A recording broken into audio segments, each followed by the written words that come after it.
तो नमस्कार मेरे प्रिय साथियों, कैसे हैं आप सभी। मुझे उम्मीद है आप बहुत अच्छे होंगे, स्वस्थ होंगे। जैसा कि आप देख रहे हैं, पॉलिटी का आज लेक्चर 17 है। आप लोग पूछ भी रहे थे कि सर पॉलिटी कब ख़त्म हो जाएगी।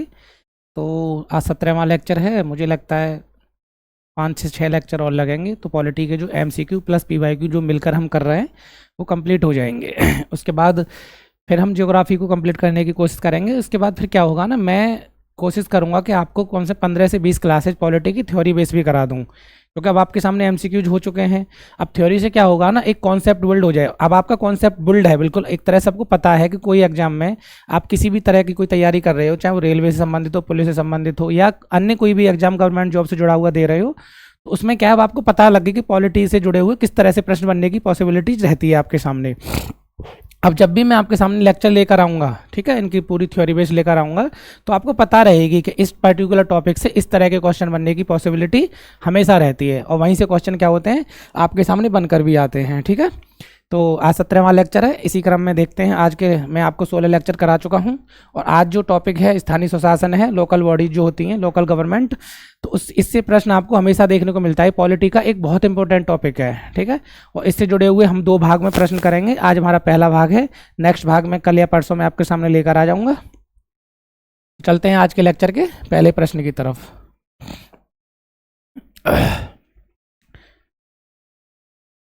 और ये जो लोकल गवर्नमेंट से जुड़ा टॉपिक है स्थानीय स्वशासन, जिसमें आपको नगर पालिका, ग्राम पंचायत, ब्लॉक पंचायत जैसे तरह की देखने को मिलेंगी। ठीक है, इसमें क्या है कि मुझे लगता है एग्जाम कोई भी हो, यहाँ से प्रश्न आएगा ही आएगा, 1 से 2 प्रश्न हमेशा। अब जो टॉपिक चल रहा है ना पॉलिटी में, देखो पॉलिटी क्या है, पहले तो एक ऐसी सब्जेक्ट है जिसे आप पढ़ोगे तो समझ में आती है, क्योंकि दैनिक दिनचर्या में आप देखोगे, अखबार पढ़ोगे, कुछ भी पढ़ोगे, या आप अपने गांव में ग्राम प्रधान से तो मिलते ही हो, विधायक से तो मिलते हो, सांसद से तो मिलते हो, प्रधानमंत्री को देखते हो। पॉलिटी क्या है, अगर आप तैयारी नहीं भी कर रहे हो किसी की, तब भी पढ़नी चाहिए, ताकि आपको अपने अधिकार पता तो हो, देश दुनिया में क्या चल रहा है ये पता तो हो। तो अगर आपको अपना बेस बिल्ड करना है तो उसकी स्टार्टिंग हमेशा पॉलिटी से करो। पॉलिटी बहुत इंटरेस्टिंग सब्जेक्ट है, और ये इसलिए नहीं कि हम तैयारी कर रहे हैं इसलिए हमको पढ़ना है। आप कोई भी तैयारी करो नहीं करो वो आपकी इच्छा है, पर पॉलिटी एक बार जरूर पढ़नी चाहिए। आपको पता तो रहना चाहिए ना कम से कम कि संविधान क्या है, संविधान में किस किस तरह की बातें हैं, हमारे क्या अधिकार हैं। तो देखिए कह रहा है, with the reference of reserve seat for women in Panchayati Raj institutions which of the following statement is correct या आर करेक्ट। क्या पंचायती राज संस्थाओं, ध्यान रखना किसके बारे में है, मैंने आपको बोला किसके, लोकल गवर्नमेंट, स्थानीय स्वशासन, जिसके अंतर्गत आपको क्षेत्र पंचायत और प्लस नगर पालिका या ग्रामीण स्वशासन जैसी स्थिति या परिस्थितियां देखने को मिलेंगी। अब कह रहा है पंचायती राज संस्थाओं, पंचायती राज संस्थाओं में महिलाओं के लिए आरक्षित सीटों के संदर्भ में निम्नलिखित में कौन सा कथन सही है, पूछ रहा है, ध्यान रखना सही है। पहला क्या कह रहा है, इसका प्रावधान संविधान के अनुच्छेद 243D3 में किया गया है। यह आरक्षण अनुच्छेद 334 में निर्दिष्ट अवधि की समय सीमा की समाप्ति पर भी प्रभावी होगा। 2 आपके सामने ऑप्शंस दे रखे हैं, कथन दे रखे हैं आपके सामने, पूछा इनमें से कौन सा कथन है, 1 सही है, 2 सही है, या दोनों ही सही नहीं है। ठीक है, उस तरह से पूछ रहा है। तो देखो, जब भी ये ध्यान रखना मैं क्या बोला हूं, जब भी पंचायतों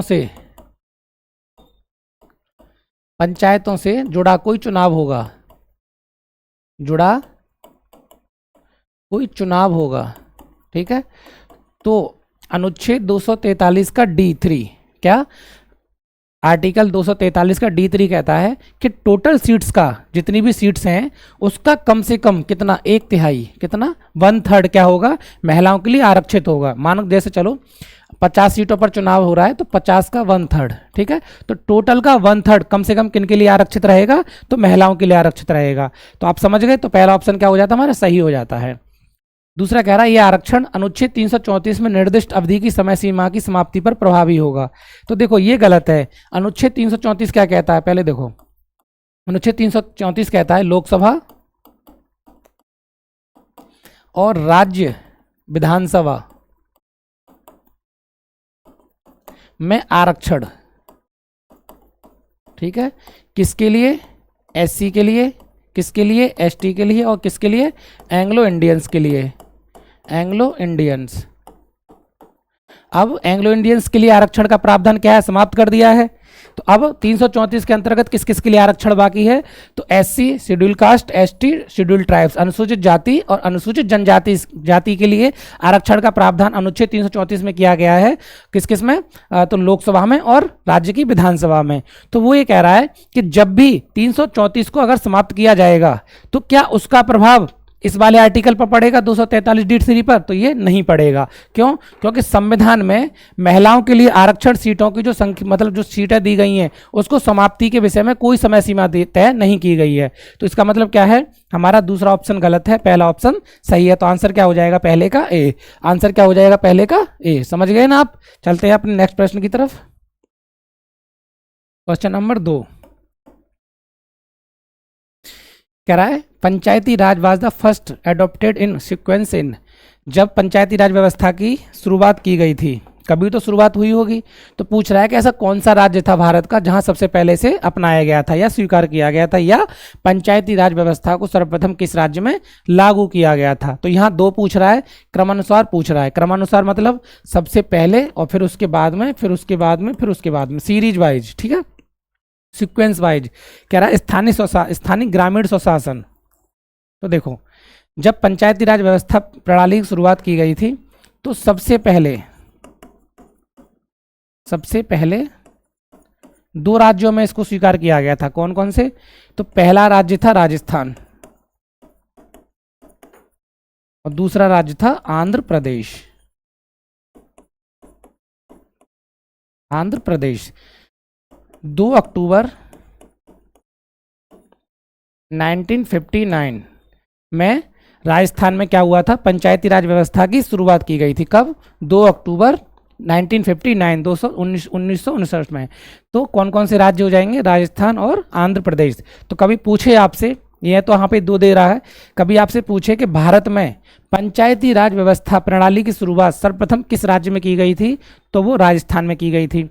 सपोज दैट राजस्थान अगर ऑप्शन में नहीं होता है, मान के चलो, कभी कभी क्या होता है, एग्जामिनर पहला जो होता है वो बच्चों को याद रहता है, एग्जामिनर भी इस बात को ज़्यादा, वो माइंड गेम खेलता है आपके साथ कि लगभग आपको ये सबको पता रहता है कि पहली बार कहाँ पे स्टार्टिंग हुई थी, पर दूसरा कौन सा राज्य था ये नहीं पता होता। तो कई बार क्या होता है, एग्जामिनर क्वेश्चन को ट्विस्ट है, मतलब क्वेश्चन को आसान क्वेश्चन को टफ बनाने के लिए क्या करता है, जो सर्वप्रथम जहां लागू हुआ था उसको हटाकर सेकंड ऑप्शन को रख देता है। अर्थात मैं क्या कहने की कोशिश कर रहा हूं वो समझिए।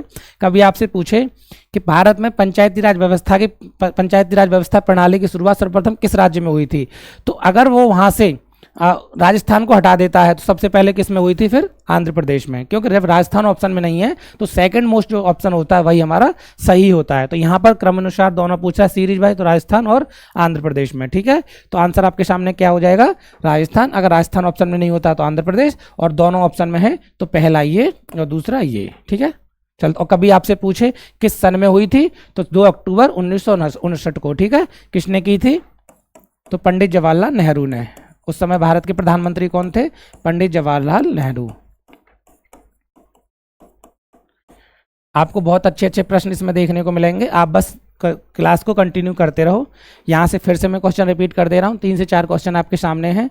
सर्वप्रथम जब पंचायती राज प्रणाली भारत में लागू हुई थी उस समय देश के प्रधानमंत्री कौन थे? तो पंडित जवाहरलाल नेहरू थे। इन्होंने ही बलवंत राय मेहता समिति की सिफारिश पर पंचायती राज व्यवस्था प्रणाली को स्वीकार किया गया था। और सबसे पहले राजस्थान का किस जिले में? एक जिले था नागौर जिला। नागौर जिला। ठीक है, तो राजस्थान के अंदर भी कभी पूछे तो राजस्थान के नागौर जिले में सर्वप्रथम क्या हुआ था? पंचायती राज व्यवस्था की शुरुआत की थी। 2 अक्टूबर 1959 को किसने की थी? पंडित जवाहरलाल नेहरू ने की थी। किसकी सिफारिश पर? तो बलवंत राय मेहता समिति, एक समिति गठित की गई थी, बलवंत राय मेहता समिति। इन्होंने सिफारिश की थी कि देश में स्थानीय स्वशासन को बढ़ावा देने के लिए आपको पंचायती राज व्यवस्था की शुरुआत करनी चाहिए। तो इनकी सिफारिश पर जवाहरलाल नेहरू ने देश में पंचायती राज व्यवस्था प्रणाली की शुरुआत की थी। और सबसे पहले राजस्थान का एक जिला है नागौर, वहीं से इसकी शुरुआत हुई थी। देखिए आपके सामने प्रश्न है, which was the first state to implement panchayati raj? निम्नलिखित में से कौन सा ऐसा राज्य है जहाँ सर्वप्रथम क्या हुआ था? पंचायती राज व्यवस्था। किसका? पंचायती राज व्यवस्था, पंचायती राज सिस्टम क्या हुआ, प्रारंभ करने वाला देश का पहला राज्य कौन सा था। प्रश्न मैंने अभी सेकंड क्वेश्चन के अंतर्गत ये प्रश्न आपको पढ़ाया था। पूछ रहा है कि जब पंचायती राज व्यवस्था प्रणाली शुरू हुई थी तो देश का ऐसा कौन सा राज्य था जब सर्वप्रथम जहाँ पर ये लागू हुई थी। तो मैंने आपको बताया था सर्वप्रथम कहाँ लागू हुई थी, तो पहला हुआ था राजस्थान में और सेकंड आंध्र प्रदेश में। याद रखना, मैं अगर क्वेश्चन को बार बार रिपीट कर रहा हूँ अपने मुंह से तो इसका मतलब है कि क्वेश्चन ज़्यादा इंपॉर्टेंट है। ठीक है, कभी यहाँ से आपको सन पूछे तो 2 अक्टूबर 1959, 2 अक्टूबर 1959 में। फिर से बता दे रहा हूँ किसने की थी, तो पंडित जवाहरलाल नेहरू ने की थी। किसकी सिफारिश पर की थी, तो बलवंत राय मेहता समिति गठित की गई थी 1957 में, 1957 में उन्होंने अपनी रिपोर्ट प्रस्तुत की। उसी की सिफारिश पर 2 अक्टूबर 1959 को क्या हुआ था, पंडित जवाहरलाल नेहरू ने नागौर जिले में राजस्थान का क्या किया, राजस्थान के नागौर जिले में पंचायती राज व्यवस्था की प्रणाली की शुरुआत की थी। तो आंसर क्या हो जाएगा हमारा, आंसर हो जाएगा थर्ड का सी, राजस्थान।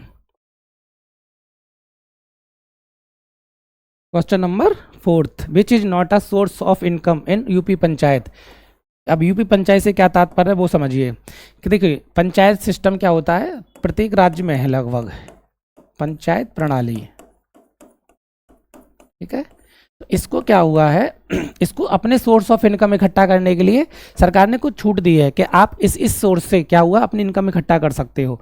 आप अपनी सोर्स ऑफ इनकम को लोकल बॉडी जो वहाँ पे हैं, जैसे फेयर हो गए, मेला हो गया, सफाई हो गई, नालियों की सफाई हो गई, ठीक है, जो मार्केट हो गया, सिंचाई विभाग से, इस तरह से क्या है, इनको कुछ अपने अपने सोर्स इकट्ठा करने के लिए कहा है राज्य सरकार ने। तो पूछ रहा है कि ऐसे कौन कौन से सोर्स हैं। ठीक है, और वो पूछ रहा है उत्तर प्रदेश पंचायत राज अपवाद पूछ रहा है, अर्थात कौन से सोर्स नहीं है पूछ रहा है। अपवाद का मतलब क्या है, नहीं है,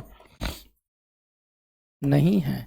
क्वेश्चन को ऐसे ही रिपीट, ऐसे ही ट्विस्टेड बनाता है क्वेश्चन को। क्वेश्चन में है कुछ नहीं पर आप अपवाद क्या है, तो इसका मतलब है कि निम्नांकित में से उत्तर प्रदेश पंचायत की आय के स्रोतों का कौन सा एक साधन नहीं है। अपवाद का मतलब ये है। तो देखिए पशु कर है, जहां पशुओं पर कर लगता है वो कौन लगाता है, पंचायती स्थानीय स्वशासन लगाता है। स्थानीय व्यापार पर कर ये भी लगाता है, भवन कर ये भी। तो पूछ रहा है कौन सा अपवाद नहीं है, तो तीनों ही क्या है, सोर्स ऑफ इनकम है किसके, पंचायती राज प्रणाली के। इसका मतलब है कि तीनों ही ऑप्शन क्या हो जाते हैं, सही हो जाते हैं। इसके अलावा आप देखोगे कभी तो देखो जो सिंचाई कर है, जो सिंचाई कर है वो भी सोर्स ऑफ इनकम है किसका, पंचायती राज प्रणाली का। ठीक है, सिंचाई कर के अलावा आप देखोगे तो जो भी हमारा सड़कों की सिंचाई है या फिर निजी शौचालय है, ये क्या है, ये सारे के सारे, जैसे निजी शौचालय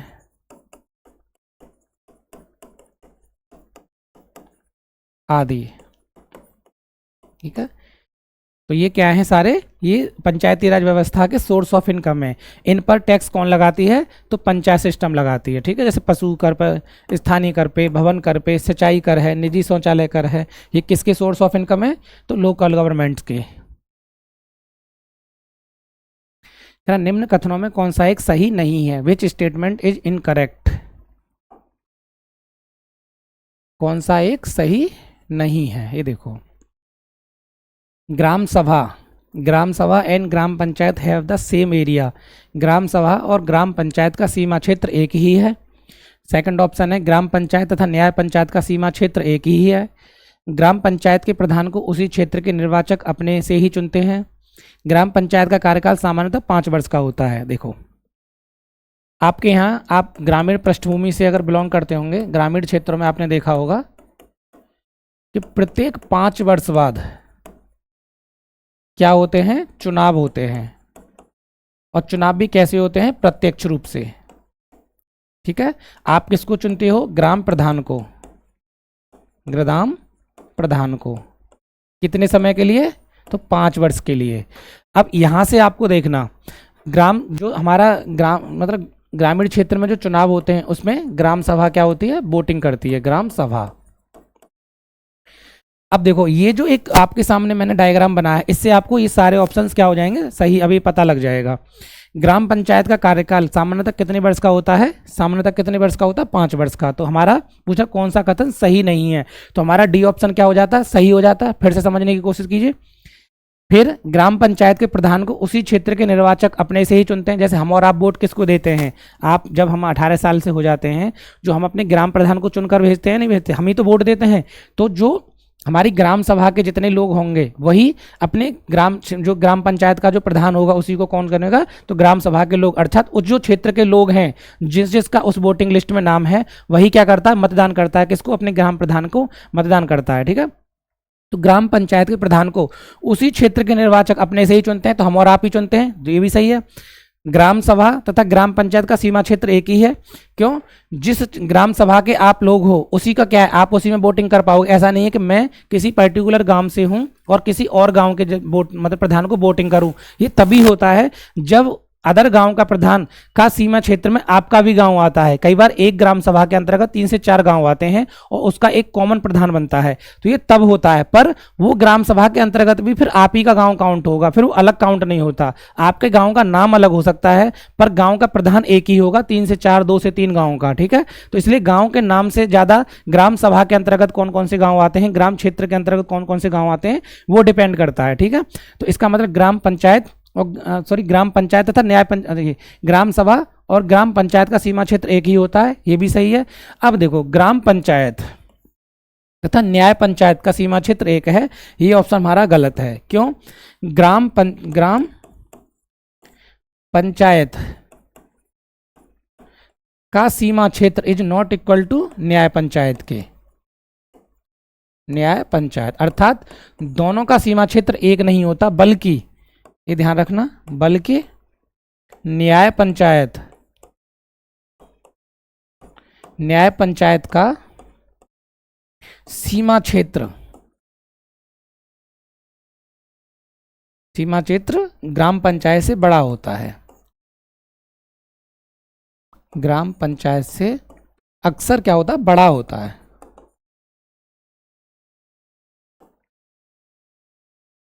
ठीक है, आप इस ऑप्शन को ध्यान रखिए कि मतलब न्याय पंचायत का सीमा क्षेत्र ग्राम पंचायत से क्या होता है, बड़ा होता है। तो आंसर हमारा कौन सा हो जाएगा, बी। क्योंकि ऑप्शंस के अंतर्गत क्या है, क्वेश्चन के अंतर्गत आपसे पूछ रहा है कौन सा कथन सही नहीं है, तो बाकी के 3 ऑप्शंस क्या हैं, आपके सामने सही हैं और एक ऑप्शन बी गलत है। फिर से मैं रिपीट कर रहा हूँ, इस डायग्राम को देखिए, इस डायग्राम से सारे के सारे ऑप्शन हैं। ग्राम सभा क्या करती है, वोटिंग करती है। जो उस ग्राम सभा के अंतर्गत जितने भी व्यक्ति मतदाता लिस्ट में होंगे वो सारे के सारे क्या करेंगे, अपने ग्राम प्रधान के चुनाव में वोटिंग करेंगे। तो इस ऑप्शन से कौन सा सही हो जाता हमारा, ग्राम पंचायत के प्रधान को उसी क्षेत्र के निर्वाचक अपने से ही चुनते हैं, ये सही है। पहला भी ग्राम सभा था, ग्राम पंचायत का सीमा क्षेत्र एक ही है, ये भी सही है।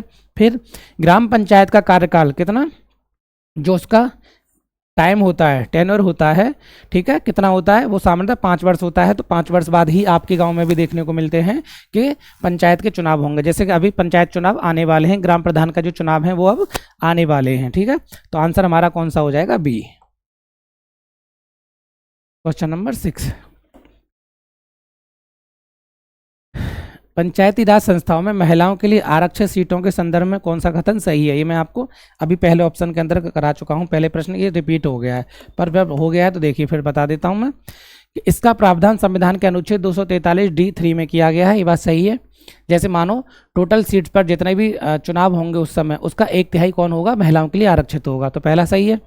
334 क्या कहता है कि अगर कभी लोकसभा और राज्य की विधानसभा के चुनाव हो रहे हैं तो उसमें एक पर्टिकुलर सीट SC ST के लिए क्या होगी, आरक्षित होगी। कब तक होगी, एक समय सीमा दे रखी है। अगर सरकार संसद चाहे तो उस समय सीमा के बाद उस सीट को, रिजर्वेशन को खत्म कर सकती है, ऐसा कुछ कह रखा है।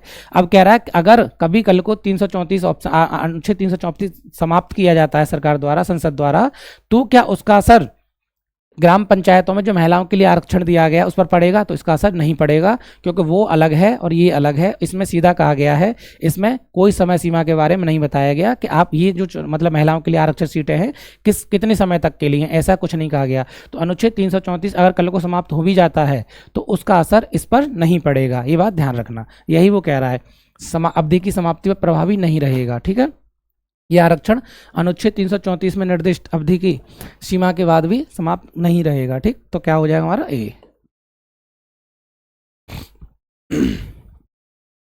क्या रहेगा, ये प्रभावी रहेगा। ठीक है, तब भी क्या रहेगा, प्रभावी कह रहा है। यदि अनुच्छेद 334 में निर्दिष्ट अवधि की समाप्ति पर प्रभावी नहीं रहेगा, तो ऐसा कुछ नहीं है, ये समाप्त हो भी जाता है तो भी क्या रहेगा, ये वाला प्रभावी रहेगा। क्वेश्चन नंबर 7, ठीक है। एक तरफ आपको कुछ समितियां दे रखी हैं, कमेटीज, और दूसरी तरफ उनका जो नियुक्ति है, नियुक्ति वर्ष जो है वो दे रखा है। अब कह रहा है कौन सा आपको मैचिंग में बताना है। मैचिंग के प्रश्नों के हमारे कुछ नए ऑडियंस है, उनको बता दूं कि देखिए मैचिंग के प्रश्न सबसे अच्छे और सबसे आसान होते हैं और सबसे ज़्यादा जरूरी होते हैं। अब आपसे पूछे, आप मुझसे पूछो कैसे। जब आप कोई प्रश्न एक मैचिंग का करते हो, जैसे कि आपके सामने है, ये एक प्रश्न है, जैसे क्वेश्चन नंबर 7 है, पर आप जब देखोगे तो इसके अंतर्गत आपको 4 क्वेश्चंस नजर आएंगे अगर आप ध्यान से देखोगे।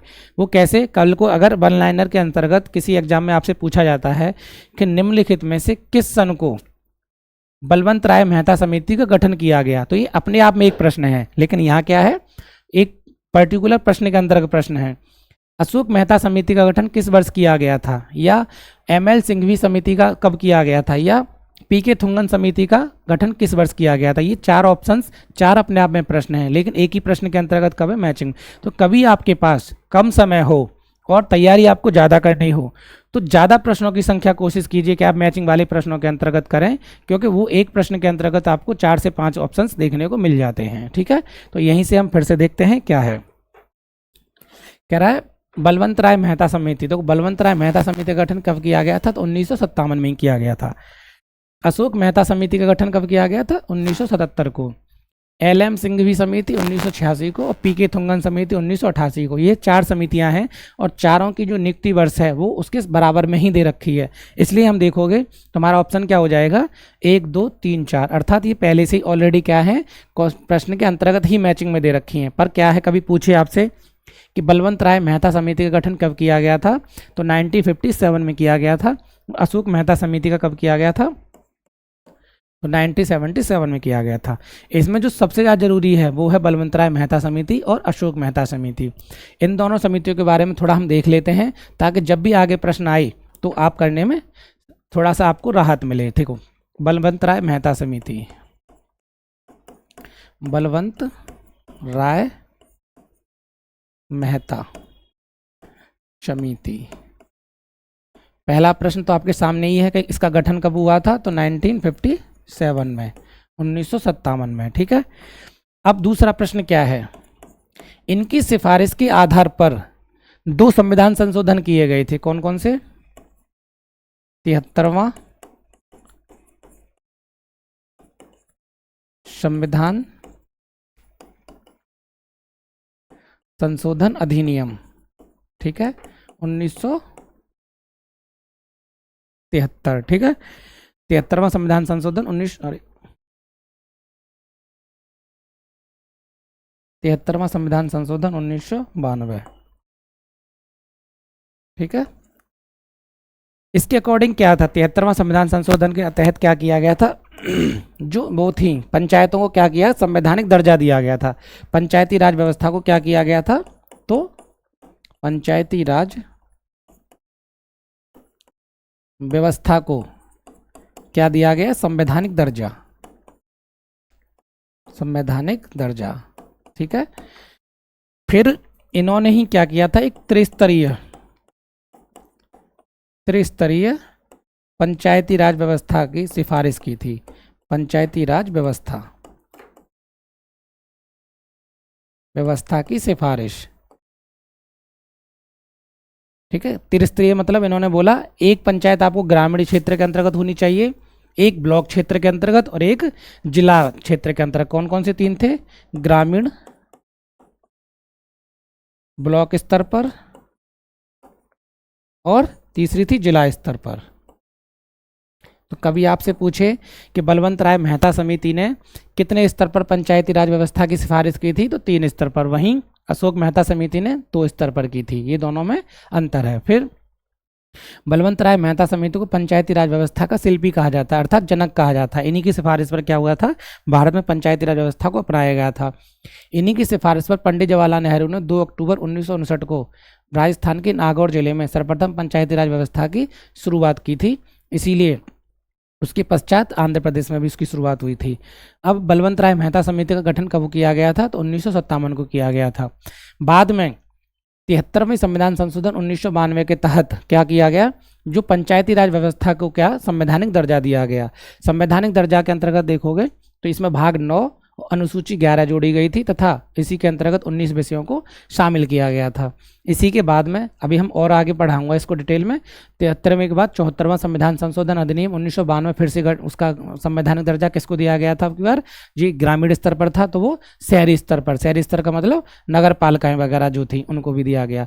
उसके अंतर्गत देखोगे तो भाग 9 का जोड़ा गया था और 12वीं अनुसूची और उसके अंतर्गत 18 विषयों को शामिल किया गया था। तो इसी तरह से बलवंत राय मेहता समिति की सिफारिश पर ही देश में पंचायती राज व्यवस्था को शुरू किया गया था। इसीलिए इसको क्या कहा जाता है? पंचायती राज व्यवस्था की शिल्पी अर्थात जनक कहा जाता है। भारत में पंचायती राज व्यवस्था का जनक किसे कहते हैं? तो बलवंत राय मेहता समिति को कहते हैं। Question number 8। क्वेश्चन नंबर 8 क्या कहता है? निम्नलिखित में से कौन सी अनुसूची पंचायती राज से संबंधित है? अभी मैंने बताया था, अब सही समय आ गया है कि मैं आपको 73वां संविधान संशोधन पढ़ाऊं। तो देखो, पंचायती राज व्यवस्था से संबंधित कभी पूछे तो दो बहुत महत्वपूर्ण पंचायती राज व्यवस्था से संबंधित दो जो सबसे ज्यादा महत्वपूर्ण क्या है? कॉन्स्टिट्यूशनल अमेंडमेंट है, संवैधानिक संशोधन है। उसमें एक है 73वां और एक है 74वां। 73वां संविधान संशोधन कब हुआ था? 1992 को, और ये भी 1992 को। ठीक है, अब देखते हैं 73वां संविधान। तो 73वां संविधान संशोधन अधिनियम 1992, इसके अकॉर्डिंग क्या हुआ कि संविधान में एक नया भाग जोड़ा गया, भाग 9। ठीक है, एक अनुसूची जोड़ी गई थी नई, 11वीं। कौन सी? 11वीं अनुसूची, भाग 9। इसके तहत क्या किया गया? ठीक है, भाग 9 और 11वीं अनुसूची के अंतर्गत पंचायत राज व्यवस्थाओं के कितने विषय? तो 29 विषयों को शामिल किया गया था। ठीक है, कितनी विषयों को? 29 विषयों को। कभी आपसे पूछे कि 73वां संविधान संशोधन अधिनियम 1992 के अंतर्गत कितनी विषयों को शामिल किया गया? तो 29 विषयों को शामिल किया गया। किस भाग को शामिल किया गया? तो भाग 9 को शामिल किया गया।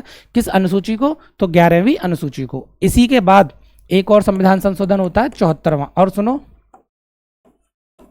ये किससे संबंधित है? ये है ग्रामीण स्वशासन, ग्रामीण स्वशासन। ठीक है, इसी के बाद में आता है 74वां संविधान संशोधन, 74वां संविधान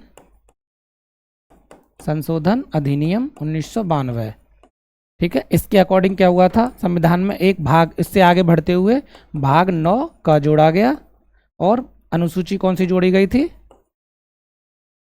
अनुसूची 12वीं, और कितने विषयों को? तो 18 विषयों को शामिल किया गया था। ठीक है, कितने विषय? 18।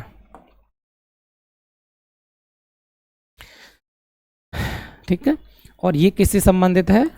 तो ये शहरी स्वशासन, शहरी स्वशासन अर्थात नगर पालिका।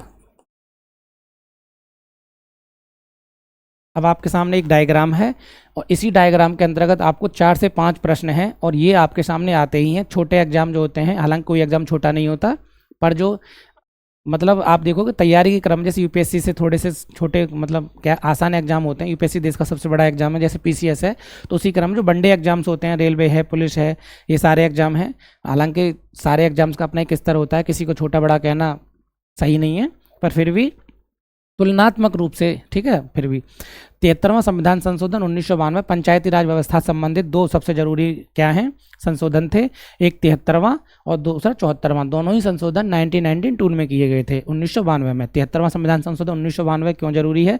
क्यों? क्योंकि ये ग्रामीण स्वशासन से संबंधित है। इसके अकॉर्डिंग क्या हुआ था? इसके तहत संविधान में एक भाग 9 जोड़ा गया था, एक अनुसूची 11वीं जोड़ी गई थी और इन्हीं दोनों के अंतर्गत 29 विषयों को शामिल किया गया था। कौन कौन से विषय ग्रामीण स्वशासन के अंतर्गत सम्मिलित होंगे? तो वो हमें 73वां संविधान संशोधन अधिनियम 1992 बताता है। ठीक है, फिर 74वां संविधान संशोधन 1992 किससे संबंधित है? शहरी स्वशासन से, अर्थात नगर पालिकाओं से। इसके अंतर्गत क्या हुआ था? एक कदम आगे बढ़ते हुए भाग 9 का जोड़ा गया था। अनुसूची 11 से 12 यहाँ जोड़ी गई थी, यहाँ 29 विषय, तो यहाँ 18 विषय हैं। अब देखिए, ये दोनों के दोनों संविधान संशोधन कब लागू हुए थे? तो 1993 में। 1992 में क्या हुआ था? इनका संशोधन कर दिया गया, 1993 में लागू हुए थे। अब एक डेट आती है 24 अप्रैल 1993, ठीक है, इसी को क्या हुआ? लागू हुए थे। और 24 अप्रैल को 2010 से पंचायती राज दिवस के रूप में मनाया जाता है। क्या? पंचायती राज दिवस। कब से? क्योंकि ये दोनों संविधान संशोधन 24 अप्रैल 1993 से लागू हुए थे, इसलिए 24 अप्रैल की डेट को क्या 2010 से पंचायती राज दिवस के रूप में मनाया जाता है। इसलिए कभी आपसे पूछे कि पंचायती राज दिवस कब मनाया जाता है, तो 24 अप्रैल से। और कब से मनाया जाता है? तो 2010 से। क्वेश्चन नंबर 8 के अंतर्गत आपको 8 से 10 प्रश्न हैं जो मैंने बताए हैं, आपको याद रखने हैं। फिर देखिए, भारत में पंचायती राज व्यवस्था का शिल्पी किसे कहते हैं? Who is known as architect of Panchayati Raj in India? इस प्रश्न को, इस क्लास को जब भी आप देखो तो इस प्रश्न को आप खुद से कोशिश करना करने की। मैं आपको 10 सेकंड दे रहा हूं, ठीक है। भारत में पंचायती राज व्यवस्था का शिल्पी किसको कहते हैं? ठीक है, शिल्पी बताओ किसको कहते हैं। आप अपने मन में सोचना, फिर इसका जवाब लेना, और तब इस क्वेश्चन को आगे आप करना। नहीं हो तो मैं तो फिर बता ही रहा हूँ, ठीक है। तो अभी मैंने आपको बताया था कि वी.आर. मेहता, ठीक है, किसको? बलवंत राय मेहता को क्या कहा जाता है? पंचायती राज व्यवस्था का शिल्पी, आर्किटेक्ट या जनक कहा जाता है, क्योंकि इन्हीं की सिफारिश पर क्या हुआ था? पंचायती राज व्यवस्था का गठन किया गया था। बी.आर. मेहता समिति का गठन कब किया गया था? तो 1957 में किया गया था, ठीक है। तो क्वेश्चन नंबर 9 का क्या हो जाएगा? क्वेश्चन नंबर 9 का सी, बलवंत राय मेहता समिति, ठीक है। मैंने आपको बता ही दिया। इन्हीं फिर से मैं रिपीट कर देता हूँ बलवंत राय मेहता समिति के बारे में। लिखूंगा नहीं, बस बोल दूंगा, बलवंत राय मेहता समिति, ठीक है। इसका गठन कब हुआ था? तो 1957 में। बलवंत राय मेहता समिति को क्या कहा जाता है? तो पंचायती राज व्यवस्था का शिल्पी अर्थात जनक कहा जाता है। पहला प्रश्न। इन्हीं की सिफारिश पर पंचायती राज व्यवस्था को भारत में लागू किया गया था और 2 अक्टूबर 1959 को पंडित जवाहरलाल नेहरू ने, तत्कालीन प्रधानमंत्री पंडित जवाहरलाल नेहरू ने भारत में सर्वप्रथम राजस्थान के नागौर जिले में क्या किया गया था? तो पंचायती राज व्यवस्था की शुरुआत की थी, ठीक है। ये प्रश्न हो गया। पंचायती राज व्यवस्था संबंधित दो सबसे ज़्यादा जरूरी जो कॉन्स्टिट्यूशन अमेंडमेंट है, संवैधानिक संशोधन है, वो मैंने आपको कराए हैं। 73वां संविधान संशोधन और 74वां संविधान संशोधन, दोनों ही संशोधन 1992 में लागू किए गए थे, मतलब दोनों हुए थे। और 1993 में दोनों संशोधन क्या हुए थे? लागू हुए थे 24 अप्रैल 1993 को। फिर 2010 से 24 अप्रैल को भारत में पंचायती राज दिवस के रूप में मनाया जाने लगा। कभी आपसे पूछे 73वां संविधान संशोधन की क्या विशेषता है? तो 73वां संविधान संशोधन भारत में ग्रामीण स्वशासन से संबंधित है। इसके तहत भारत संविधान में भाग 9 का जोड़ा गया, एक अनुसूची 11वीं जोड़ी गई थी और इन्हीं के अकॉर्डिंग क्या हुआ था? 29 विषयों को शामिल किया गया। कभी पूछे आपसे कि 74वें संविधान संशोधन की निम्नलिखित में से क्या विशेषताएं हैं? तो वो शहरी स्वशासन से संबंधित है। शहरी स्वशासन के अंतर्गत जैसे नगर पालिकाएं होती हैं उससे संबंधित है। इसके अकॉर्डिंग संविधान के भाग 9 का जोड़ा गया था और 12वीं अनुसूची जोड़ी गई थी और क्या था? 18 विषयों को शामिल किया गया था। ये दोनों संविधान संशोधन 24 अप्रैल 1993 से देश में लागू हुए और 24 अप्रैल को 2010 से भारत में पंचायती राज व्यवस्था दिवस के रूप में मनाया जाता है। ये प्रश्न आपको कभी भी देखने को मिल सकता है कि पंचायती राज व्यवस्था दिवस कब मनाया जाता है? तो वो 24 अप्रैल को मनाया जाता है। बलवंत राय मेहता समिति किससे संबंधित है? तो पंचायती राज व्यवस्था से संबंधित है। बलवंत राय मेहता समिति का गठन कब किया गया था? 1957 में किया गया था। भारत में पंचायती राज व्यवस्था राजस्थान के नागौर जिले में सर्वप्रथम लागू की गई थी। किसकी सिफारिश पर? तो वो बलवंत राय मेहता समिति सिफारिश पर। किसने लागू की थी? तो देश के तत्कालीन प्रधानमंत्री, देश के प्रथम प्रधानमंत्री पंडित जवाहरलाल नेहरू ने की थी। क्वेश्चन नंबर 10 कह रहा है, भारत के संविधान के अंतर्गत कोई भी व्यक्ति ग्राम पंचायत के सदस्य हेतु निर्वाचित हो सकता है यदि उसने आय पूरी कर ली हो। किसके लिए? ग्राम पंचायत के लिए। तो ग्राम पंचायत के लिए अगर किसी व्यक्ति ने 21 वर्ष, कितनी, 21 वर्ष की आयु पूरी कर ली है तो वो क्या कर सकता है? प्रधानी का चुनाव लड़ सकता है। ठीक है, प्रधानी का चुनाव लड़ सकता है। तो आंसर क्या हो जाएगा हमारा? 21 वर्ष। तो 10th का क्या हो जाएगा? बी। ठीक है, 10th का बी। क्वेश्चन नंबर 11, पंचायती राज पर निम्न समितियों पर विचार करें तथा उनको कालानुक्रम व्यवस्थित करें। ठीक है, तो देखो, अशोक मेहता समिति का गठन कब किया गया था? 1977। बी आर मेहता का 1957। ठीक है, अब मुझे नहीं पता, अब मैं क्या करता हूँ, ऑप्शंस पे जाता हूँ। तो सबसे पहले इसमें देख रहे हो कि बलवंत राय मेहता समिति को क्या बोला जाता है? पंचायती राज व्यवस्था का जनक बोला जाता है। पंचायती राज व्यवस्था का जनक किसको? B L Mehta. ठीक है, बलवंत राय मेहता। इसका मतलब क्या है कि पंचायती राज व्यवस्था से संबंधित ये समिति कौन सी है? सबसे पहली समिति है, सबसे पहली। अब मैंने आपको कराने की ट्रिक बताई है, तो इसका मतलब जिसमें तीसरा मतलब थर्ड जो है वो पहला होगा, वही क्या होगा? हमारा आंसर सही होगा। तो देखो, तीसरा किस में पहला है? बी और डी में। इसका मतलब ए और सी क्या हुआ? गलत हो गए हमारे। ठीक है, इसके बाद अशोक मेहता समिति दूसरी समिति थी। तो अब तीसरे के बाद जो पहला होगा वही आंसर होगा हमारा। तो तीसरे के बाद पहला कहाँ है? बी है। ठीक है, तो आंसर क्या हो जाएगा हमारा? 11th का बी हो जाएगा। ठीक, अब जैसे आप जाओगे, जीवी के राव समिति का गठन 1985 में हुआ था, 1985 में, और एमएल सिंह भी 1986 में। अब आप देख लीजिए आपके सामने, वो मैंने डेट बाद में लिखी है, जबकि मैंने आपको एक प्रश्न करने का तरीका बताया है। कैसे? अशोक मेहता समिति और बी, जैसे मुझे नहीं पता, पर मुझे इतना पता है कि बलवंत राय मेहता समिति पंचायती राज के क्षेत्र में गठित सबसे पहली समिति थी और 1957 में इसका गठन हुआ था। इसका मतलब है कि जो भी ऑप्शन के अंतर्गत थर्ड पहला रखा हुआ, पहले सबसे पहले होगा, वही क्या होगा? सीरीज वाइज सब आंसर सही होगा। इसमें ए में पहला ऑप्शन है और आप देखोगे, और डी क्या नाम है, सी में सेकंड है। इसका मतलब ए और सी क्या ऑप्शन गलत हो जाते हैं। अब हमें रहेगा बी और सी में। इससे क्या होता है, जब आप तुक्का लगाते हो तो एक 25% की पॉसिबिलिटी होती है सही होने की, पर जैसे ही आपने दो ऑप्शन हटा दिए तो यही पॉसिबिलिटी कितनी हो गई? 50% हो गई। अब अगर आप तुक्का लगाते हो तो ज़्यादा संभावना किसकी है? 50% के आपका ऑप्शन तुक्के के माध्यम से सही हो जाए। तो इसीलिए अब जब मेरा ए और सी ऑप्शन कट गया है तो बी और डी में से मुझे लगाना है। मुझे ये भी पता है कि अशोक मेहता समिति सेकंड समिति थी इस पे गठित, तो 1977 में। तो तीसरे के बाद जो भी पहला होगा, तो तीसरे के बाद पहला किस में था? ऑप्शन बी में है। इसलिए हमारा क्या हो गया? ए, सी और डी ऑप्शन गलत हो गए। अब चलते हैं, तो देखो, एमएल सिंघवी समिति 1986 और जीवी के राव समिति 1985। अब हम रख के देख लेते हैं।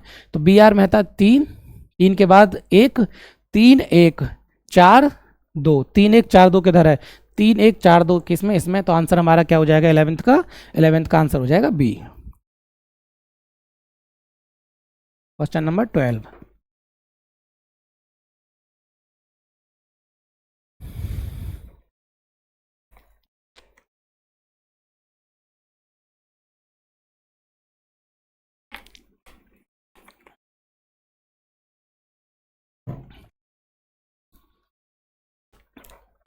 ठीक है, क्वेश्चन नंबर 12 देखते हैं क्या कह रहा है। कौन सा सही सुमेलित है?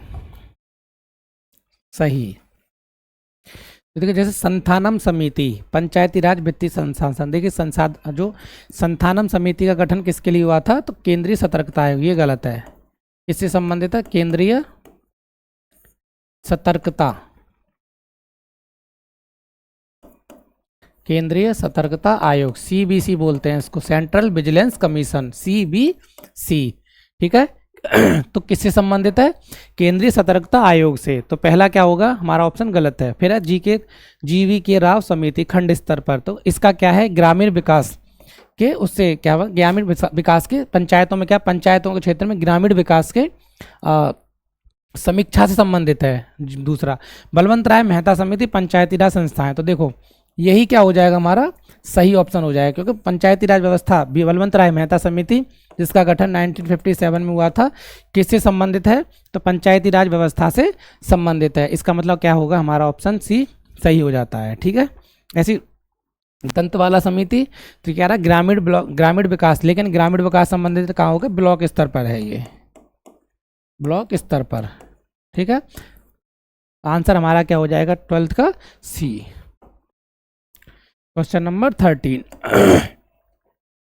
निम्नलिखित में से कौन सा अनुच्छेद है जो राज्य सरकारों को ग्राम पंचायतों गठन का निर्देश देता है? देखिए, इसके माध्यम से मैं कुछ और बताने की कोशिश करता हूं तुम्हें। एक नीति निदेशक तत्व, ठीक है, नीति निदेशक तत्व आप देखोगे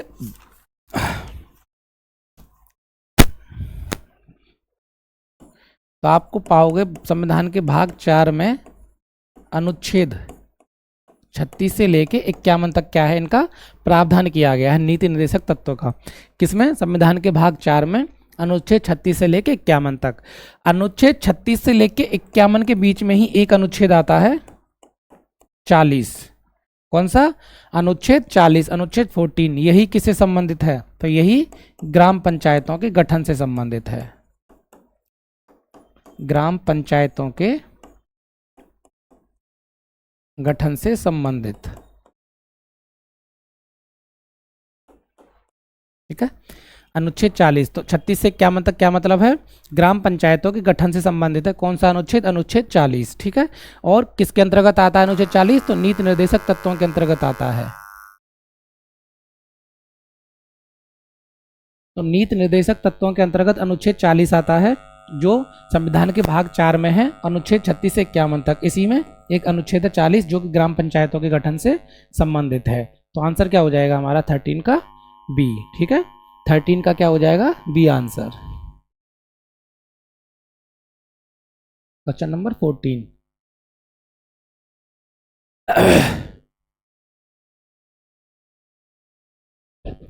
कह रहा है पंचायती राज व्यवस्था का मूल उद्देश्य निम्नलिखित में से क्या सुनिश्चित करना है? पंचायती राज व्यवस्था का मूल उद्देश्य निम्नलिखित में से क्या सुनिश्चित करना है? देखिए, विकास में जनभागीदारी, राजनीतिक जवाबदेही, लोकतांत्रिक विकेंद्रीकरण, वित्तीय संग्रहण। तो देखो, विकास में जनभागीदारी ये है, राजनीतिक जवाबदेही नहीं है, लोकतांत्रिक विकेंद्रीकरण, ये दोनों के दोनों क्या हैं? हमारे आंसर सही हो जाते हैं। तो 14th का क्या हो जाएगा? सी। अब इसको मैं एलेबरेट करता हूँ आपके सामने, इसकी व्याख्या करता हूँ। देखो, इसकी व्याख्या को समझिए, पता लगता है। आपने देखा होगा पंचायती राज व्यवस्था को संवैधानिक दर्जा देने से पहले आप किसको वोट देते हो? प्रधानमंत्री के चुनाव में, अर्थात आप लोकसभा के चुनाव में वोट देते हो। और ये हो गया, फिर देते हो राज्य विधानसभा के चुनाव में वोट, राज्य विधानसभा। ये किसके होते हैं? एमपी, सॉरी एमपी के वोट यहाँ पर होते हैं, मेंबर ऑफ पार्लियामेंट। लोकसभा में किसके वोट? एमपी, जहां आप सांसद को चुनते हो। सांसद को क्या कर चुनते हो? राज्य विधानसभा में विधायक को चुनते हो आप। इन दोनों में सांसद और विधायकों का चुनाव जो होता है, अर्थात राज्यसभा और मतलब सॉरी लोकसभा और राज्य की विधानसभा के चुनावों के अंतर्गत क्या होता है? हम और आप मिलकर वोट देते हैं, अर्थात प्रत्यक्ष रूप से चुनाव होता है। प्रत्यक्ष रूप से क्या होता है? इसमें जनता जनता जनता वोट, जनता क्या करती है? वोट करती है, जनता वोट देती है प्रत्यक्ष रूप से। किन दो चुनावों में? एमपी और एमएलए। एमपी मतलब सांसद और एमएलए मतलब विधायक। आप यहाँ से आप समझने की कोशिश कीजिए, मैं आपको लेके चलता हूँ पंचायत क्यों जरूरत पड़ी थी। अब चलो इसकी पृष्ठभूमि देखते हैं।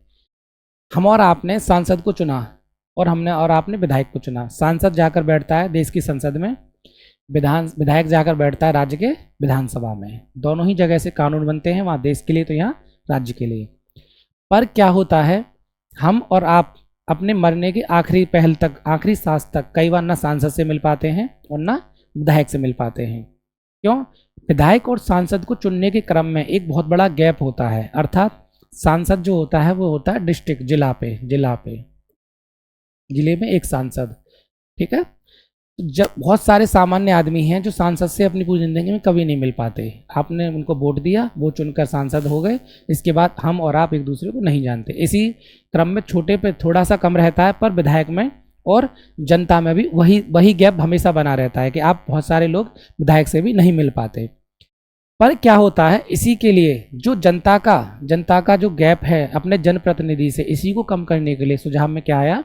पंचायती राज प्रणाली। पंचायती राज प्रणाली पंचायती राज प्रणाली के अंतर्गत आप देखोगे तो आप अपने ग्राम मुखिया के रूप में ग्राम प्रधान को चुनता है। ग्राम प्रधान और गांव के लोगों के बीच में सुबह से लेकर शाम तक 5 से 10 बार क्या होती है? राम राम श्याम श्याम होती है। इसका मतलब है जनता और सांसद के बीच में जो गैप था, जनता और विधायक के बीच में जो गैप था, वो गैप जनता और प्रधान के बीच में नहीं है, क्योंकि प्रधान आपके बीच से ही होता है, आपके गांव से ही होता है, आपके क्षेत्र विशेष से होता है। इसका मतलब है कि जन भागीदारी को बढ़ावा देने के लिए, किसके लिए? तो जन भागीदारी को विकास में बढ़ावा देने के लिए, कि जो विकास अब तक सिर्फ सांसद विधायक कर रहे थे, वो भी कर रहे थे, नहीं कर रहे थे, अब वही विकास ग्रामीण लेवल पर कौन करेगा? ग्रामीण क्षेत्र पर कौन करेगा? तो हमारे गांव का अपना एक व्यक्ति, जिसे हमने वोट देकर प्रधान के रूप में चुना है, वो करेगा। तो इससे क्या हुआ? जो गैप है जनता और जनप्रतिनिधि के रूप में, जनता और जनप्रतिनिधि के बीच में, वो क्या हुआ? वो भरा है। तो इससे क्या है? जो विकास है, जो देश को आगे ले जाने के क्रम में क्या हुआ? जनभागीदारी बढ़ी है। तो इसका मतलब क्या है? विकास में जनभागीदारी का बढ़ाव, एक तो ये फायदा है। दूसरा, लोकतांत्रिक विकेंद्रीकरण।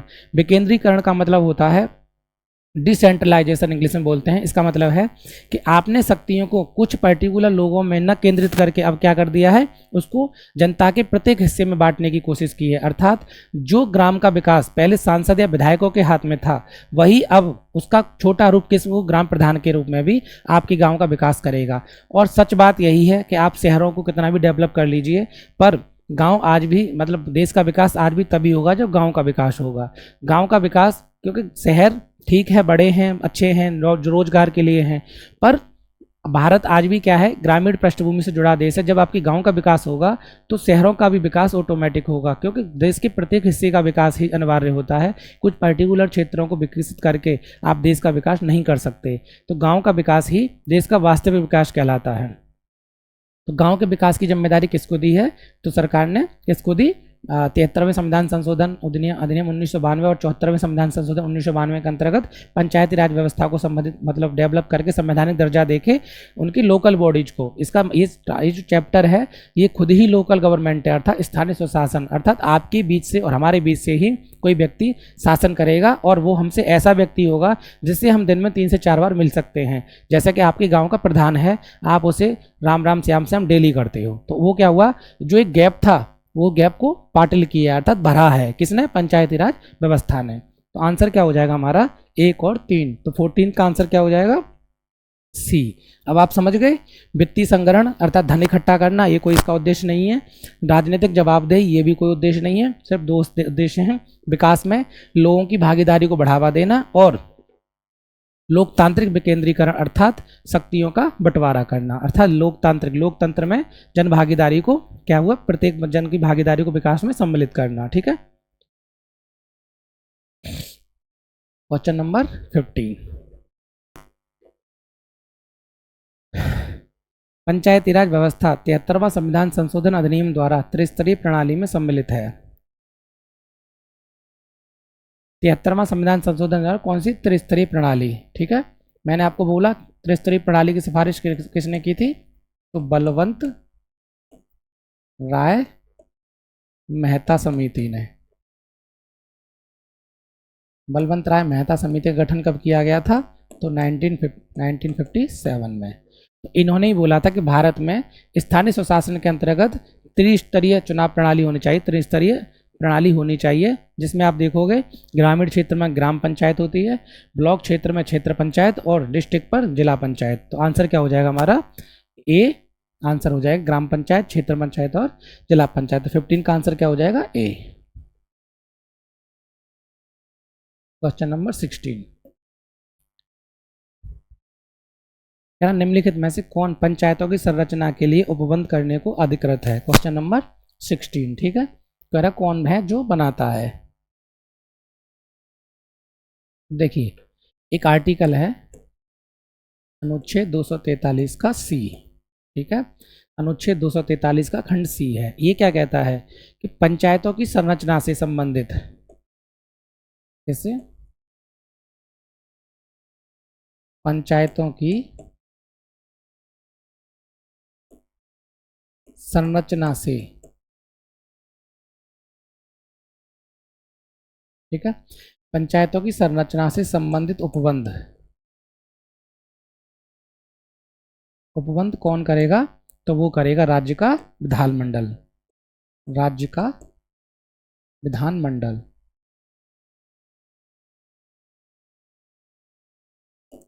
राज्य का विधानमंडल। तो वही पूछ रहा है कि निम्नलिखित में से कौन पंचायतों की संरचना है, ठीक है, पंचायतों की द स्ट्रक्चर ऑफ पंचायत। तो पंचायतों की संरचना के संबंध में कौन, मतलब आपके सामने क्या उसका उपबंध करेगा? तो पंचायतों की संरचना से संबंधित जितने भी उपबंध होंगे अनुच्छेद 243 के खंड सी के तहत कौन करेगा? तो राज्य का विधानमंडल करेगा। तो 16 का आंसर क्या हो जाएगा? बी। क्वेश्चन नंबर 16 का बी। देखिए, दो प्रश्न आपको कंफ्यूजन करेंगे कि पंचायतों की चुनाव से संबंधित नियमावली अधीक्षण नियंत्रण कौन करता है? तो राज्य का निर्वाचन आयोग। पर पंचायतों की संरचना कैसी होगी, किस स्तर पर होगी, ये सारे के सारे डिसीजन कौन करता है? तो राज्य का विधानमंडल, 243 सी के तहत। क्वेश्चन नंबर 17, देखिए आ गया, वही प्रश्न आ गया। पंचायतों के सरपंच का चुनाव कैसे होता है? तो पंचायत के सरपंच का चुनाव पंचायत के पंचों के द्वारा होता है। ये सीधा प्रश्न है। क्वेश्चन नंबर 17 का क्या हो जाएगा? बी। जैसे भारत पंचायत के सरपंच का चुनाव कैसे होता है? तो पंचों के द्वारा होता है। Question number 18, under constitutional provisions the decision to conduct panchayat election is taken by. संविधान के प्रावधानों के अंतर्गत पंचायत चुनाव कराने का निर्णय किसके द्वारा है? कौन सा क्वेश्चन? Question number 18। संविधान के प्रावधानों के अंतर्गत पंचायत चुनाव कराने का,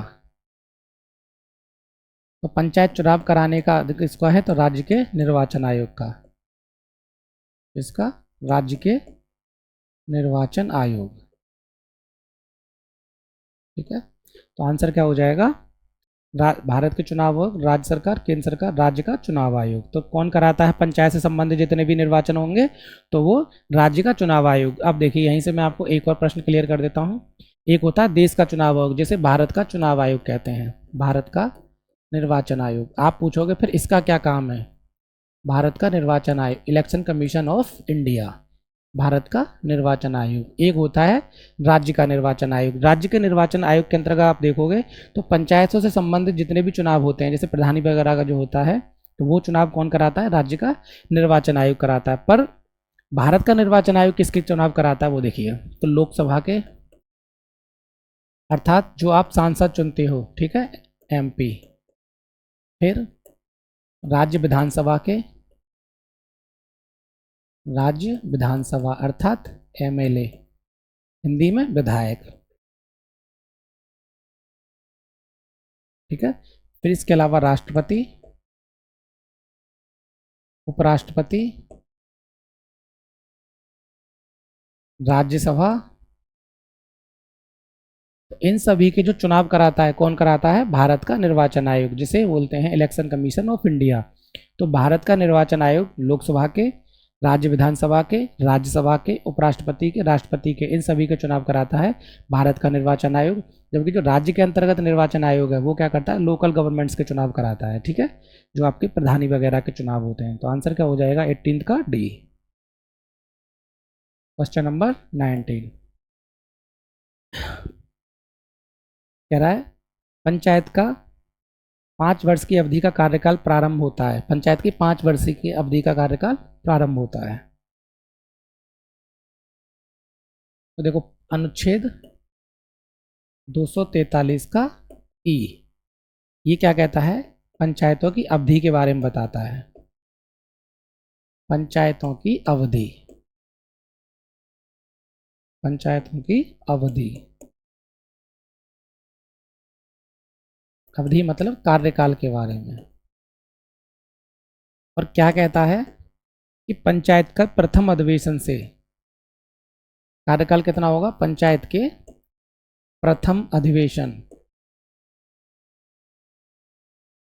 पंचायत के प्रथम अधिवेशन से, ठीक है, 5 वर्ष तक, 5 वर्ष तक क्या होगा, पंचायत की अवधि रहेगी कब से, पंचायत के प्रथम अधिवेशन से आने वाले 5 वर्ष तक क्या रहता है, इसका कार्यकाल रहता है। तो ठीक है, पंचायत की प्रथम अधिवेशन से नियत तिथि, नियत तिथि मतलब जो 5 वर्ष तक रहेगी। ठीक है, तो पंचायत का कार्यकाल कितना है, 5 वर्ष का, कब से है, पंचायत की प्रथम अधिवेशन से। क्वेश्चन नंबर 20 कह रहा है पंचायत समिति के सदस्य खंड विकास अधिकारी द्वारा मनोनीत किए जाते हैं। देखो पंचायत समिति के सदस्य, यहां से मैं आपको एक डायग्राम बनाता हूं। भारत में त्रिस्तरीय, कैसी, भारत में त्रिस्तरीय पंचायती राज प्रणाली स्वीकार की गई है। त्रिस्तरीय पंचायती राज प्रणाली का गठन किया गया है। ठीक है, भारत में त्रिस्तरीय पंचायती राज प्रणाली का क्या किया गया है, गठन किया गया है, जिसमें ग्रामीण स्तर पर, ग्रामीण स्तर पर ग्राम सभा, शहरी स्तर पर, ठीक है,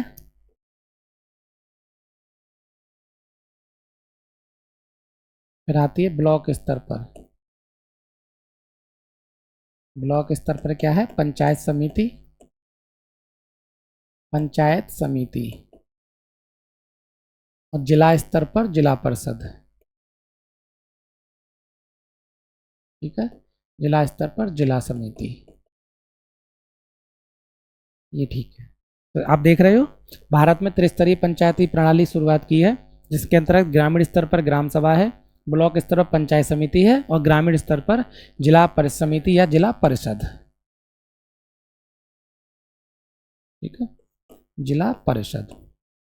अब देखो कह रहा है कि पंचायत समिति अर्थात ब्लॉक स्तर पर जो चुनाव होते हैं वो कैसे होते हैं, तो प्रत्यक्ष रूप से जनता द्वारा निर्वाचित किए जाते हैं। तो 20 का क्या हो जाएगा, तो 20 का हो जाएगा सी। ठीक है, आंसर क्या हो जाएगा, तो ये पंचायत समिति का चुनाव कैसा होता है, प्रत्यक्ष रूप से जनता द्वारा।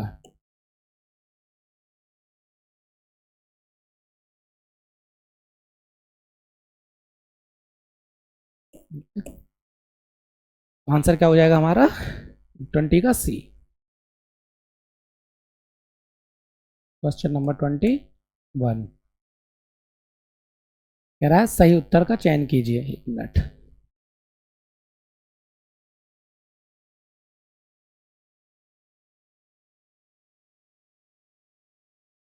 कह रहा चूज द करेक्ट आंसर, सही उत्तर का चयन कीजिए। सभी व्यक्ति पंचायती राज के सदस्य बन सकते हैं। वह व्यक्ति जो राज्य विधानसभा का सदस्य होने की योग्यता न रखता हो पंचायती राज का सदस्य बन सकता है। 25 वर्ष की आयु वाला व्यक्ति ही पंचायती राज सदस्य बन सकता है, या मैंने आपको क्या बोला था, मैंने आपको बोला था ना कि अगर किसी ने 21 वर्ष का हो गया है, ठीक है, तो वो क्या कर सकता है, चुनाव लड़ सकता है, किसका, पंचायती राज व्यवस्था में। तो देखिए वे सभी लोग जो 21 वर्ष की आयु पूरी कर चुके हैं और राज्य विधानसभा के सदस्य चुने जाने की योग्यता अपने आप में रखते हैं, जैसे भारत का नागरिक हो, ठीक है, कोई करप्शन जैसे उस पर आरोप न लग रहे हों।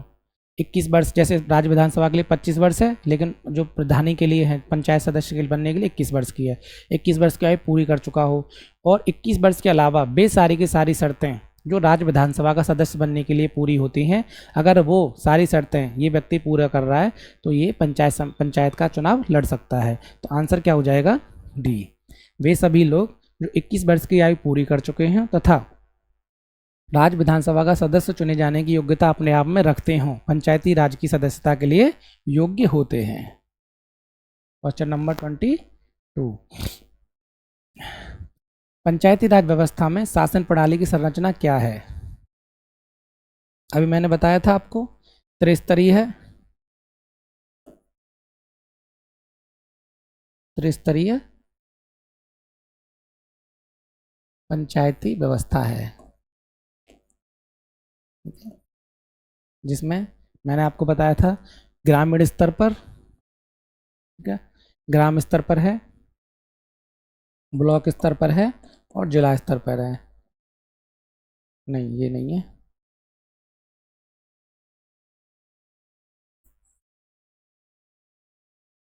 ठीक है। कौन से? ग्राम स्तर पर है, खंड स्तर पर है और जिला स्तर पर है। स्थानीय स्वशासन की त्रिस्तरीय है, ठीक है।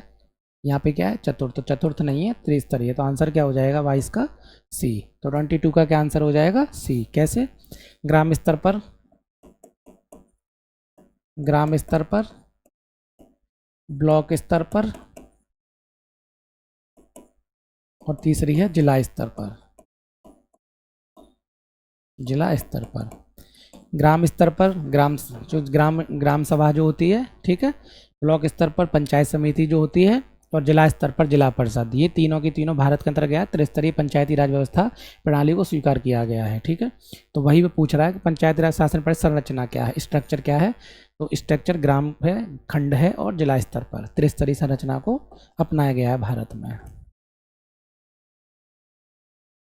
क्वेश्चन नंबर 23, निम्नलिखित में से कौन सा ग्राम पंचायती की आय का साधन नहीं है? तो देखो, ये कह रहा है राज्य नहीं है, पूछ रहा है, पहले तो याद रखना नहीं है। कह रहा है राज्य सरकार द्वारा अनुदान है, कृषि आय पर कर, ऐच्छिक दान पर उपहार या संपत्ति, जानवर और वाहन पर कर। तो देखिए, पूछ रहा है ग्राम पंचायत की आय कौन सी है? तो ग्राम पंचायत की आय, तो देखो जो राज्य सरकार द्वारा, ठीक है, अनुदान ये भी है, पर जो कृषि आय पर कर है, ये ध्यान रखना, कृषि आय पर कर, कृषि आय पर कर कौन वसूलता है? तो राज्य सरकार वसूलती है, ये ध्यान रखो। कृषि आय पर कर कौन वसूलती है? तो राज्य की सरकार वसूलती है, न कि ग्राम पंचायत। तो आंसर पूछा कौन सा नहीं है, तो आंसर क्या हो जाएगा? बी। तो 23 का क्या हो जाएगा? बी। बल्कि ऐच्छिक दान या उपहार राज्य सरकार द्वारा अनुदान, संपत्ति, जानवर, वाहन, ये सब के सर कर कौन वसूलता है? तो ग्राम पंचायत वसूलती है। लेकिन कृषि आय पर कर जो होता है वो राज्य की सरकार वसूलती है। तो इसका मतलब क्या? 23 का क्या हो जाएगा? बी। क्वेश्चन नंबर 24, कह रहे पंचायती राज सिस्टम इज, पंचायती राज प्रणाली है, कैसी है? Local governance, local administration, local self government या रूरल लोकल सेल्फ गवर्नमेंट, स्थानीय स्वशासन। तो मैंने क्या बोला? लोकल सेल्फ गवर्नमेंट, स्थानीय स्वशासन, अर्थात स्वयं के द्वारा शासन। स्वयं के द्वारा से तात्पर्य उन लोगों के द्वारा जिन्हें हम चुनकर भेजते हैं, जो हमारे बहुत नज़दीकी होते हैं, जिनसे हम रोज दिनचर्या में मिल सकते हैं, जो हमारे आपके बीच से होते हैं। अर्थात वो शासन हम खुद ही कर रहे होते हैं, पर किसी के द्वारा कर रहे होते हैं। तो स्थानीय स्व मतलब अपना शासन। तो पंचायती राज व्यवस्था का मतलब क्या है? स्थानीय स्वशासन, जो एक क्षेत्र विशेष के लोग आपस में मिलकर करते हैं, ठीक है। तो आंसर क्या हो जाएगा इसका? 24 का सी, ठीक है। तो आंसर क्या हो जाएगा? Local self government. Question number 25, Bharat के संविधान की 11वीं अनुसूची में कितने विषय हैं? चलो, ये प्रश्न मैं करा दिया हूं और ये प्रश्न कई बार एग्जाम्स में आपके सामने आता भी रहता है। अब ये देखिए कि इस प्रश्न को आप जब आपके सामने हो क्लास के माध्यम, जब आप क्लास कर रहे हो, तब देखना कि प्रश्न आपसे हो पा रहा है या नहीं हो पा रहा है, क्योंकि मैंने कराया है।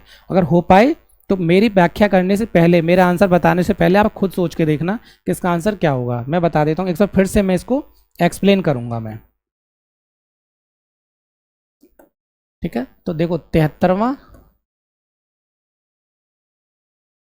संविधान संशोधन अधिनियम 1992 के द्वारा क्या हुआ था? भाग 9 जोड़ा गया था, अनुसूची 11 जोड़ी गई थी और इसी के अंतर्गत क्या था? 29 विषय शामिल किए गए थे। 29 विषय 29 विषयों को क्या किया गया था, शामिल किया गया था 73वां संविधान संशोधन अधिनियम 1992 के अंतर्गत। ठीक है, वही पे पूछ रहा है कि भारत के संविधान में 11वीं अनुसूची में कितने विषय हैं, तो 11वीं अनुसूची में कितने विषय हैं, 29 विषय हैं। ये हो गया। इसी के बाद एक और जोड़ा गया था 74वां संविधान संशोधन अधिनियम 1992। इसके तहत क्या हुआ था, भाग 9 का अनुसूची 12वीं और 18 विषय, 18 विषय ध्यान रखना।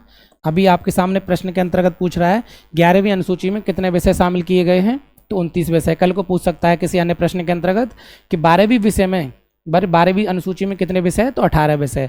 12वीं अनुसूची को संविधान के किस संशोधन द्वारा जोड़ा गया, तो 74वां संविधान संशोधन 1992 द्वारा।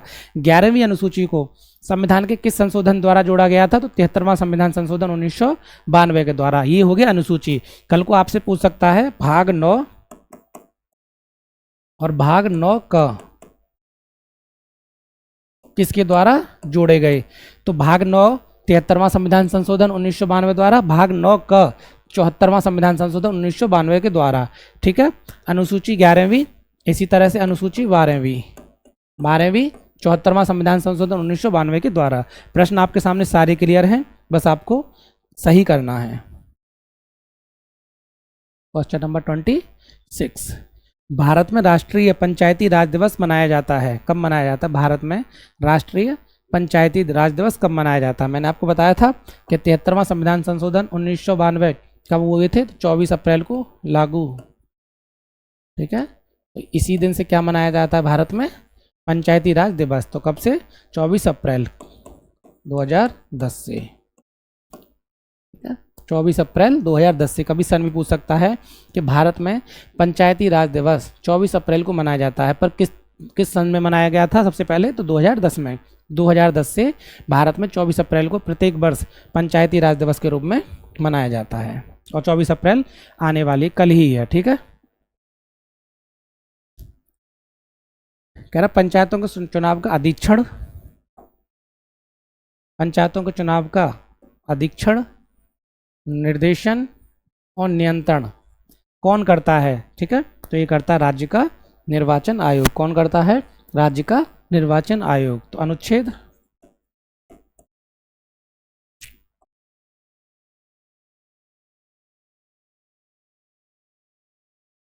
243 के अंतर्गत किसका प्रावधान है, तो राज्य के निर्वाचन आयोग का, राज्य के निर्वाचन आयोग। कभी पूछे आपसे कि राज्य के निर्वाचन आयोग का गठन संविधान के किस अनुच्छेद के अंतर्गत है, तो 243 के तहत। राज्य के निर्वाचन आयोग का क्या काम है, तो वो पंचायती राज व्यवस्था के संबंधित जितने भी चुनाव होते हैं उनको संपन्न कराना, उनका अधीक्षण करना, उनका निर्देशन करना और उन पर रेगुलेट अर्थात नियंत्रण करना है। तो कौन करेगा, तो राज्य का निर्वाचन आयोग। किस अनुच्छेद के अंतर्गत, अनुच्छेद 243 के। क्वेश्चन नंबर 28, कह रहा who authorise to make a provision regarding the structure of panchayat. निम्नलिखित में से कौन पंचायतों की संरचना के बारे में उपबंध करने को अधिकृत है। ठीक है, ये प्रश्न मैंने बताया आपको, अनुच्छेद 243 का सी। ये क्या बताता है कि राज्य का विधानमंडल, राज्य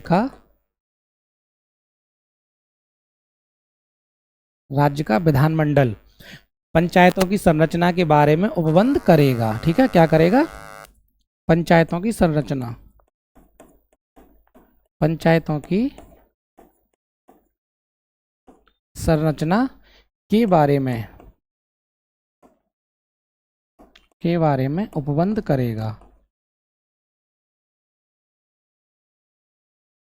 ठीक है, तो अनुच्छेद 243 सी के तहत क्या है कि राज्य का जो विधानमंडल है वो पंचायतों की संरचना बनाएगा कि किस तरह की पंचायतों की संरचना होगी। पर पंचायतों से संबंधित जो भी चुनाव होगा वो कौन कराएगा, तो वो राज्य का निर्वाचन आयोग। राज्य के निर्वाचन आयोग का गठन किस संविधान के अनुच्छेद में है, तो अनुच्छेद 243 के।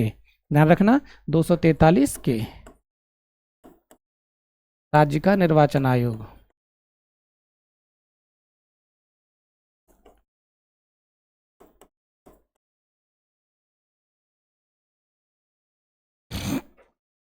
और राज्य के विधानमंडल पंचायतों की संरचना किस संविधान के अनुच्छेद के अंतर्गत बनाएगा, तो राज्य का अनुच्छेद 243 के तहत।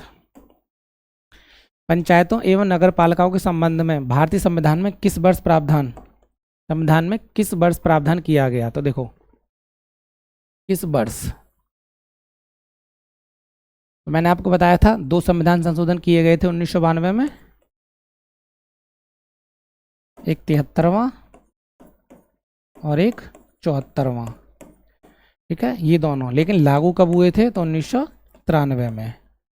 कब लागू हुए थे, 1993 में। तो वही वो पूछ रहा है कि पंचायती राज नगर पालिकाओं के संबंध में, पंचायती राज एवं नगर पालिकाओं के संबंध में भारतीय संविधान में किस वर्ष प्रावधान किए गए थे, कब किए गए थे, 1993 में, ठीक है। और 24 अप्रैल को क्या होता है, यहीं से 24 अप्रैल को पंचायती राज दिवस मनाया जाता है। फिर 73वां संविधान संशोधन किससे संबंधित है, तो ग्रामीण स्वशासन से, ग्रामीण स्वशासन। और वहीं 74वां शहरी स्वशासन, शहरी स्वशासन। शहरी स्वशासन के अंतर्गत नगर पालिका, ठीक है।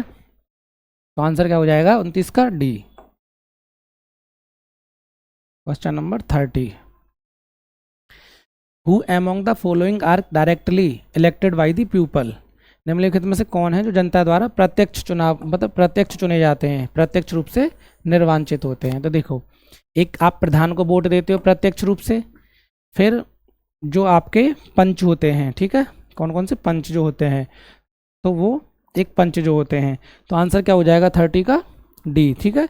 तो प्रधान और जो पंच होते हैं वो कौन होगा, आप सीधे डायरेक्ट उसको वोट देते हो, ठीक है, सरपंच को नहीं देते हो। जिला पंचायत का जो अध्यक्ष होता है, जो आप चुनकर ब्लॉक क्षेत्र के जो होते हैं, वही जो जिन्हें आप चुनकर भेजते हो, वही क्या करते हैं, तो जो जिला पंचायत के अध्यक्ष को चुनते हैं, ठीक है। जैसे क्या होता है, आप एमएलए को चुनकर भेजते हो, पर एमएलए चुनकर किसको भेजते हैं, तो राज्यसभा के सांसद को चुनकर भेजते हैं। तो ऐसे जिस तरह से हम अपने प्रत्यक्ष रूप से अब जो क्षेत्र प्रमुख, जो हम पंचायत समिति सदस्यों को या जिला समिति के सदस्यों को भेजते हैं, तो वही आपस में से क्या करते हैं, जिला पंचायत के अध्यक्ष को क्या करते हैं, चुनते हैं। तो अध्यक्ष का चुनाव हम नहीं करते, अध्यक्ष का चुनाव वे लोग करते हैं जिन्हें चुनकर हम भेजते हैं। क्वेश्चन नंबर 31, पंचायती राज का मुख्य उद्देश्य है, मैंने आपको बताया था कि हम एमएलए और एमपी से कितने दूर रहते हैं। हम अपनी ज़िंदगी में बहुत सारे लोग हैं ऐसे होते हैं जो सांसद से नहीं मिल पाते, अपनी समस्याओं से उन्हें अवगत नहीं करा पाते।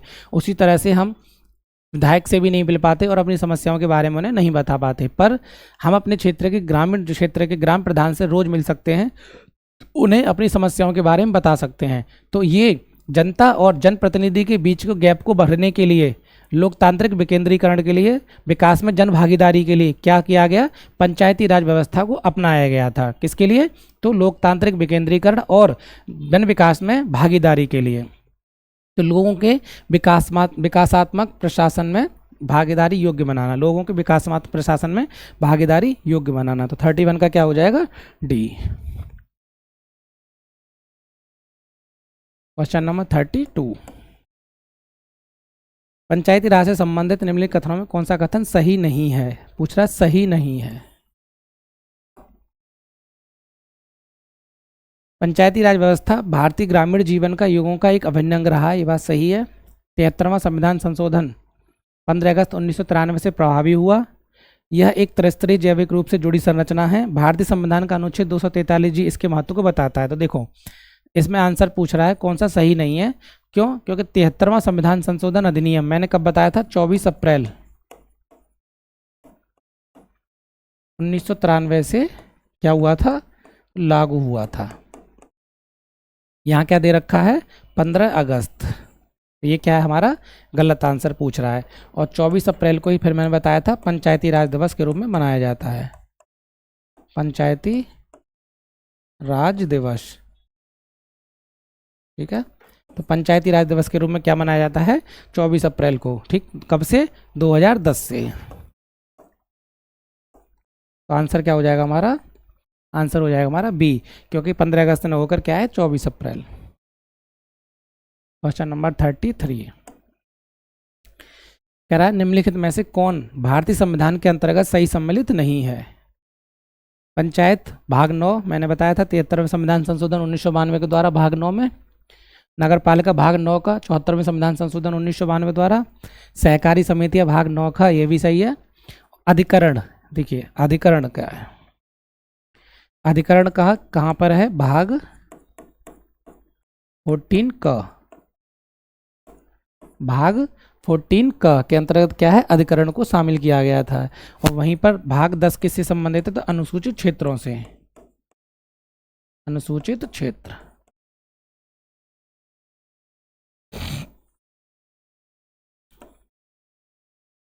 ठीक है, तो पंचायत भाग 9 में शामिल है, नगर पालिकाओं के बारे में भाग 9 का में शामिल है, पार्ट 9 का, और सहकारी समितियां कोऑपरेटिव सोसाइटीज पार्ट 11 का खंड बी जो है उसमें है, ख में, लेकिन अधिकरण जो है 14 का में शामिल है। और भाग जो पार्ट 10 है उसके अंतर्गत आप देखोगे तो अनुसूचित क्षेत्रों की प्रशासन के बारे में बताया गया है। क्वेश्चन नंबर 34 निम्न तथ्यों में कौन सा पंचायती राज के अर्थ की सर्वोत्तम व्याख्या करता है, किसके बारे में, पंचायती राज। कह रहा है लोकतांत्रिक विकेंद्रीकरण, सही है। प्रशासनिक विकेंद्रीकरण, सामुदायिक विकास योजनाओं में पंचायतों की सक्रिय भागीदारी, अधिक वित्तीय शक्तियों का उपयोग। तो सामुदायिक विकास में क्या है, सक्रिय भागीदारी, तो आंसर क्या हो जाएगा 34 का डी। ठीक है, कि लोकतांत्रिक विकेंद्रीकरण और सामुदायिक विकास में सामुदायिक विकास योजनाओं में पंचायतों की सक्रिय भागीदारी, ताकि विकास का प्रारंभ जो है वो निचले स्तर से हो, नीचे से ऊपर जाए। कई बार क्या होता है, अगर ऊपर से नीचे आता है तो आपने 100 रुपये किसी योजना के लिए दिए, वो कम होते करते उस योजना को वास्तविक रूप से 100 में से 4 से 5 रुपये प्राप्त होते हैं। लेकिन जब विकास नीचे से ही होगा, अर्थात सड़क अगर गाँव का ही आदमी बनाएगा, सड़क अगर गाँव का मुखिया द्वारा बनाई जाएगी, गाँव का विकास निचले स्तर से ऊपर स्तर तक पहुँचेगा, तो क्या होगा, करप्शन की पॉसिबिलिटी क्या हो जाएगी, कम हो जाती है। ठीक है, इसलिए और लोकतांत्रिक विकेंद्रीकरण भी इससे क्या होगा, मतलब बढ़ावा मिलेगा लोकतांत्रिक को। और जो हमारा विकास होगा, ग्रामीण विकास होगा, उसमें क्या है, विकास में जन भागीदारी का क्या होगा, बढ़ावा मिलेगा, उसका प्रतिशत मतलब महत्व बढ़ेगा। तो आंसर क्या हो जाएगा हमारा 34 का डी। क्वेश्चन नंबर, तो आज के लिए साथियों इतना ही। ये हमारी लोकल गवर्नमेंट का पार्ट 1 है, इसके बाद हम पार्ट 2 लेकर आएंगे, क्योंकि पंचायती राज व्यवस्था जो स्थानीय स्वशासन है ये बहुत ज़रूरी इंपॉर्टेंट टॉपिक होता है, और इससे किसी भी एग्जाम में आपको 3 से 4 प्रश्न, 2 से 3 प्रश्न देखने को मिलते हैं, इसलिए हमने इसको 2 भाग में डिवाइड किया है। ठीक है, 34 प्रश्न आपके अंतर्गत आज देख लिए, 30 से 35 प्रश्न ही अगले पार्ट में आप देखोगे। इस तरह से आपकी पंचायती राज व्यवस्था से बन सकने वाले जितने भी संभव क्वेश्चंस हैं वो मैं आपको करा दूंगा, और यहीं से आपके सामने जो भी प्रश्न होगा वो आप देख लोगे, यहीं से प्रश्न आपको मिल जाएगा।